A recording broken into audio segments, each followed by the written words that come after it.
वंदे मातरम मित्रों, देश के अंदर लोकसभा चुनाव आने के बाद में अलग अलग क्षेत्रों में अलग अलग सीटों पर अलग अलग प्रकार का विमर्श खड़ा हुआ है। लेकिन पूरे देश के अंदर एक सीट ऐसी है जिसको लेकर विपक्ष ने, भाजपा के विरोधी लोगों ने एक बहुत बड़ा नैरेटिव सेट किया है, जिससे एक अलग तरह का वातावरण अभी देश में बनता हुआ दिखाई दे रहा है और पूरे देश भर में भाजपा समर्थक व विरोधी दोनों के बीच में चर्चा का केंद्र बना है। मित्रों, वो सीट है उत्तर प्रदेश की फैजाबाद सीट। फैजाबाद सीट जो लोकसभा क्षेत्र है, इसमें अयोध्या सहित वहाँ के आसपास का बहुत बड़ा एक क्षेत्र आता है। बहुत सारे कस्बे और तहसील और अलग अलग गांव आते हैं। लेकिन पूरे देश भर के अंदर लोगों ने जो नैरेटिव सेट किया कि भाजपा जिन प्रभु श्री राम के नाम पे चुनाव लड़ती है, उनकी नगरी जो अयोध्या नगरी है वो वाली सीट ही हार गए। वो कह रहे हैं कि भाजपा अयोध्या सीट हार गई, भाजपा अयोध्या सीट हार गई, लेकिन वास्तव में अयोध्या नाम की कोई लोकसभा सीट है ही नहीं। वास्तव में उत्तर प्रदेश के अंदर फैजाबाद से एक नाम से एक लोकसभा सीट है, वहां पर अयोध्या एक विधानसभा है, वो उस फैजाबाद लोकसभा के अंदर आती है। और फैजाबाद जो लोकसभा क्षेत्र है वो बहुत बड़ा लोकसभा क्षेत्र है, तो उसमें भाजपा का प्रत्याशी चुनाव नहीं जीत पाया है। तो देश भर के अंदर नैरेटिव बना है कि 500 वर्षों के बाद भी प्रभु श्री राम का मंदिर बना है, तब भी अयोध्या वालों ने बीजेपी को चुनाव हरा दिया। ऐसा भाजपा समर्थक और हिंदुत्व के समर्थक लोग इस प्रकार का विषय चला रहे हैं। वहीं कांग्रेस के लोग कह रहे हैं कि भाजपा प्रभु श्री राम के नाम का झूठा गुणगान करती है और प्रभु श्री राम ने भाजपा को सबक सिखा दिया। इस प्रकार का नैरेटिव अलग अलग चलाया जा रहा है। इसी विषय को लेकर अयोध्या के जो साधु संत है वो भी अपना विषय रख रहे हैं। तो अयोध्या के साधु संत इस विषय को लेकर अपनी क्या विचार, अपनी क्या प्रतिक्रिया रख रहे हैं, वो हम इस वीडियो के माध्यम से सुनेंगे और जानेंगे। दुखद है जिस प्रकार से बाला साहब ठाकरे ने सनातन के लिए, संस्कृति के लिए, हिंदू के लिए, हिंदुत्व के लिए शिवसेना का गठन किया था, संजय राउत ने उसको जिस प्रकार से गिरवी रख दिया, दुर्भाग्यपूर्ण है। लेकिन अपने अंदर वो सुधार लाए। जितनी सीट खुद अपने दम पर बीजेपी पाई है, उतना सारे घमंडिया गठबंधन के लोग सारे एक मंच पे आ जाने के बाद मोदी से 5 सीट कम पाए हैं। इसके बाद गठबंधन हमारी जो है सरकार बनाने जा रही है और मुझको लगता है कि संजय राउत को अपने पार्टी और अपने बारे में मनन करना चाहिए। जनादेश राम भक्तों ने, सनातनियों ने, हिंदू जनमानस ने राम भक्तों को दिया है। संजय राउत राम विरोधियों के नहीं, तुम राम विरोधी हो, पहले नहीं थे, अब तुम राम विरोधी हो। इसके नाते तुम कुर्सी पर बैठने के लायक राहुल गांधी को नहीं बना सकते। गधे को बाघ की खाल पहनाकर राजा नहीं बनाया जा सकता है। अष्ट सिद्ध नवनीत के दाता असवर दिन है जानकी माता। जिस प्रकार से माता जानकी ने श्री हनुमान जी महाराज को आशीर्वाद दिया था, उसी प्रकार से भारत की जनता ने जनादेश स्वरूप आशीर्वाद देश के यशस्वी प्रधानमंत्री नरेंद्र मोदी जी को दिया है। और तीसरी बार फिर से राम जी की सरकार, तीसरी बार फिर से हिंदुत्व की सरकार, तीसरी बार फिर से राष्ट्रवाद की सरकार, राष्ट्रवाद की जीत हुई है, सनातन की जीत हुई है। सनातन विरोधी पस्त हुए हैं, जिन्होंने राम को काल्पनिक कहा, राम जी ने उनको कुर्सी पर बैठने नहीं दिया। नहीं, ये तो अयोध्या से बीजेपी का हारना ये तो बड़ा दुखद है। हम सब लोग जानते हैं कि भव्य राम मंदिर बना, एयरपोर्ट बना और विकास के नए आयाम गढ़े गए, पर कहीं ना कहीं कुछ ना कुछ कमी रही होगी, जिसके कारण अयोध्या से भाजपा की हार हुई है। मुझे लगता है कि इस पर पार्टी को चिंतन करना चाहिए, मंथन करना चाहिए कि क्या कमी रह गई है जिससे भाजपा अयोध्या से ही हार गई। और अयोध्यावासी की आलोचना जो लोग कर रहे हैं, तो 4.5 लाख जो वोट मिले हैं भाजपा को, वो अयोध्या वासियों ने ही दिया है। केवल अयोध्या विधानसभा नहीं आती है, अयोध्या में 5 विधानसभा आती है। अयोध्या विधानसभा से तो भाजपा ने जीत हासिल ही किया है, पर अन्य विधानसभाओं में पार्टी को आत्ममंथन करने की आवश्यकता है। ये दुर्भाग्यपूर्ण है, लेकिन अगर अयोध्या के मतदाताओं के हिसाब से देखा जाता है तो 1,04,000 वोट लल्लू सिंह जी को मिले हैं और 1,04,000 वोट जो है अवधेश प्रसाद को मिले हैं। तो अयोध्या के मतदाताओं ने तो प्रयास पूरा किया, लेकिन फिर भी कहीं ना कहीं कोई कमी रही है, जिस कमी की वजह से आज अयोध्या वासियों को अनेक प्रकार के ताने सुनने पड़ रहे हैं। हम सनातनी नहीं हैं, हम विधर्मी हैं, आदि आदि इस प्रकार के वातावरण लोग फेसबुक पर और यूट्यूब पर अपने अपने भड़ास निकाल रहे हैं। ठीक है, स्वाभाविक है। अयोध्या में राम मंदिर का निर्माण हुआ था, अयोध्या अति उत्साहित थी, इसमें कोई दो राय नहीं है। लेकिन अब ये कहाँ से कमी रह गई, राजनीतिक लोगों को मंथन करने का विषय है। महात्माओं ने तो वोट सबने दिया है, ऐसा नहीं कि महात्माओं ने वोट नहीं दिया है। संत महात्मा जो भी है उन सब लोगों ने वोट भारतीय जनता पार्टी को राम मंदिर के पक्ष में किया, इसमें कोई दो राय नहीं। अब ये जो लोग गृहस्थ लोग हैं, किसी की दुकान टूटी, किसी का मकान टूटा, किसी का रास्ता चौड़ा हुआ, इन विषयों पर अगर इन लोगों ने वोट नहीं दिया तो ये उनके लिए दुर्भाग्यपूर्ण है। क्योंकि अयोध्या के चौड़ीकरण के बाद अयोध्या का विकास दिखाई पड़ रहा है, लोगों को दिख रहा है, चौड़े चौड़े रास्ते, अच्छी अच्छी दुकानें, अच्छे अच्छे मार्ग। अगर ये भी चोरी चांदनी रात नभावा, चोर व्यक्ति जो होते हैं उनको रात्रि ही अच्छी लगती, चांदनी रात अच्छी नहीं लगती है। तो ये निश्चित बात है, कुछ लोग इस मानसिकता के रहे होंगे जो लोगों ने वोट नहीं किया है। ये निश्चित बात है कि हम भी व्यथित हैं। इस वातावरण को सुन करके अत्यंत व्यथा हो रही है कि आज अयोध्या का एक बहुत गलत संदेश गया है। क्योंकि अयोध्या को वोट करना चाहिए था, राम मंदिर के पक्ष में करना चाहिए था, हिंदुत्व के पक्ष में करना चाहिए था, लेकिन हिंदुत्व के सामने जातिवादी लोग हावी रहे और उन लोगों ने इसका लाभ उठा लिया। अब ये दुर्भाग्यपूर्ण है, मंथन करने का विषय है। राजनीतिक लोग बैठ करके, लल्लू सिंह जी हमारे अच्छे प्रत्याशी थे, इसमें कोई दो राय नहीं है, सहनशील थे, व्यवहारिक थे, आना जाना था।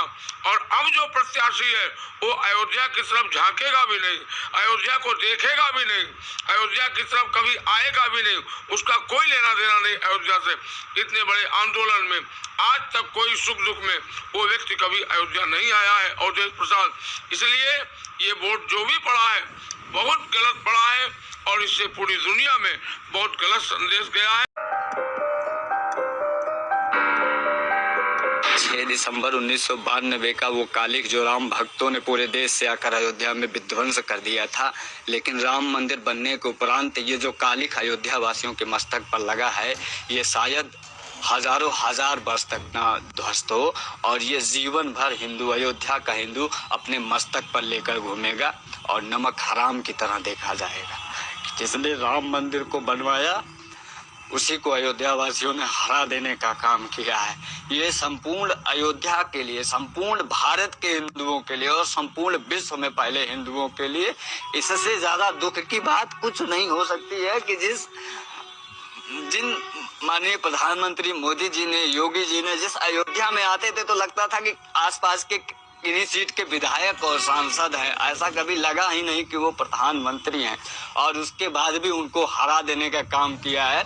यह कालिक हजारों वर्षों तक चलने वाली है और इसे अयोध्या वासी कभी जो है खत्म नहीं कर सकते हैं। ये बहुत दुखद है और इसको कह पाना कि अयोध्या में क्यों अयोध्या वालों ने भारतीय जनता पार्टी को हरा दिया और उनको कैसे हरा दिया, जो 90 के दशक की वो शाम जब लाखों की संख्या में राम भक्तों को, साधु संतों को यहाँ गोलियों से बूंद दिया था और उन्हीं को जिता दिया। ये बहुत दुख है, इसको कह पाना। मैं पिछले 2 दिन से मुझे न भोजन मुझसे किया जा रहा है, न मुझे नींद आ रही है, मैं बता नहीं पा रहा हूँ कितना कष्ट है। और ये सिर्फ मुझे, एक मात्र मुझे नहीं है बल्कि पूरे देश में हिंदुओं को है। और इसको सोचकर कि अयोध्या में लोगों ने भगवान राम को जो लेकर चलने वाली पार्टी है उसको हरा दिया और भगवान राम के भक्तों का निर्ममता पूर्वक संहार करने वाले रावणों को यहाँ से जिता दिया। अयोध्या को कभी पूरा भारत सहित पूरे सनातन में जो हिंदू है, पूरे विश्व में सनातनी हिंदू है, वो शायद माफ नहीं कर पाएंगे। ये बहुत दुखद है, बहुत दुखद है, बहुत दुर्भाग्यजनक है हिंदुओं के लिए, अयोध्या के हिंदुओं के लिए। ये कालिक कभी खत्म नहीं होने वाली है। ये वही अमर अकंटक कालिक है जो मंथरा के मस्तक पर लगा था, जो माता कैकेयी के मस्तक पे लग गया था, जो अयोध्या वासियों के मस्तक पे लग गया था, जिन्होंने भगवान राम को वनवास दिला दिया, जिन्होंने माता सीता को वनवास दे दिया। ये वो अमर कालिक है, ये वो अकंटक कालिक है जो जब तक राम मंदिर रहेगा तब तक ये कालिक हिंदुओं के मस्तक पर रहेगा कि जिन्होंने भव्य दिव्य राम मंदिर बनवाने का काम किया, 500 वर्षों के कालिक को विध्वंस कर दिया, उन्हीं को इन्होंने हरा दिया। चंद निजी स्वार्थ कहीं लग गए होंगे, चंद रुपए दिख गए होंगे, जिन्होंने यह कहा कि संविधान बदल देगी भारतीय जनता पार्टी। जिस संविधान की बदौलत हमारे प्रभु श्री राम लला भव्य रूप से विराजमान हुए, कुछ जुमलेबाज पार्टियों ने उसी संविधान को ही दांव पे लगा दिया अपनी राजनीति के चक्कर पे, और उन्होंने पूरे देश में ये कहा कि संविधान बदल देगी भारतीय जनता पार्टी। इससे ज्यादा दुखद और क्या होगा? संविधान बदलने की किसी में क्षमता नहीं। मैं बहुत दुखी हूँ और लगभग 5 लाख वोट जो है तो भाजपा प्रत्याशी लल्लू सिंह को मिला। अब उसमें विपक्ष जो है षड्यंत्र में सफल रहा। विपक्ष ने क्या किया कि एक दलित को यहाँ से जो है जनप्रतिनिधि बनाया, इसलिए कि उसको पता था कि जो यादव वोट है, मुस्लिम वोट है, उसको मिल ही जाएगा, और जिनको प्रत्याशी बनाए वो दलितों के नाम पर, कुछ जातिवाद के नाम पर कुछ वोट ले लिए, और कुछ तमाम कारण रहा। एक बार जो है तो भाजपा के राष्ट्रीय अध्यक्ष ने कह दिया था कि आरएसएस की जरूरत अटल जी के समय थी, अब हम बहुत मजबूत हैं, तो हिंदू संगठनों की उपेक्षा भी इसमें कारण रहा। और दूसरा एक जो बड़ा कारण था अयोध्या की सीट हारने का, तो चीन और पाकिस्तान के एजेंट भी यहाँ लगे थे हराने के लिए, क्योंकि वो देख रहे थे कि भारतीय जनता पार्टी जो है उसका जो राजनीति का केंद्र है वो राम मंदिर है।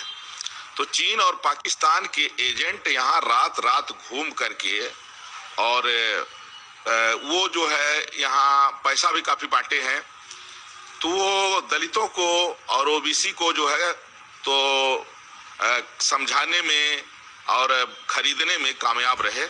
हालांकि हम लोग शर्मिंदा हैं, और जो राम भक्तों के ऊपर गोली चलाया उसका प्रत्याशी जीत गया, जिसने राम मंदिर बनाया उसका प्रत्याशी हार गया।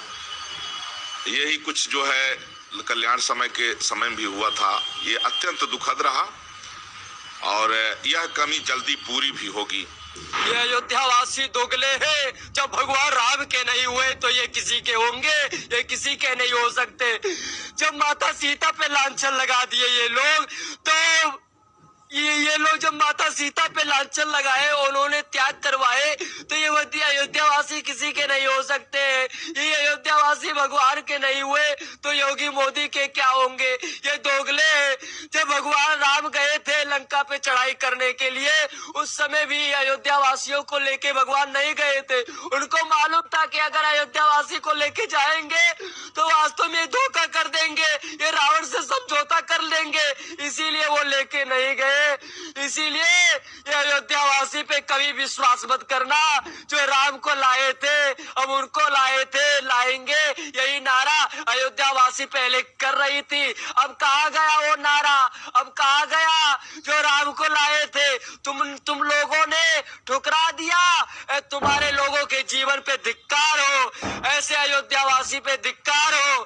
और मैं कहना चाहता हूँ कि जो राम को ठुकराता है उसको दुनिया ठुकराती है। मित्रों, आपने साधु संतों के अलग अलग जो संत थे उनके विचार इस वीडियो के माध्यम से सुने होंगे, तो निश्चित रूप से हम ये कह सकते हैं कि वैसे तो अयोध्या कोई लोकसभा सीट है नहीं, फैजाबाद लोकसभा सीट है जहां पर भाजपा नहीं जीत पाई है। और बात अगर हम अयोध्या की करेंगे तो अयोध्या से भाजपा को बढ़त मिली है। तो हम ये नहीं कह सकते कि अयोध्या के लोग हिंदू विरोधी है, या प्रभु श्री राम का भव्य मंदिर बनने के बाद भी भाजपा के समर्थन में अयोध्या के लोगों ने वोट नहीं दिया। इतने सारे वोट मिले, वो निश्चित रूप से अयोध्या के लोगों ने प्रभु श्री राम के मंदिर को की आस्था को मानते हुए और भाजपा के प्रति अपना विश्वास दिखाते हुए ही दिया है, तब जाके इतने वोट मिले।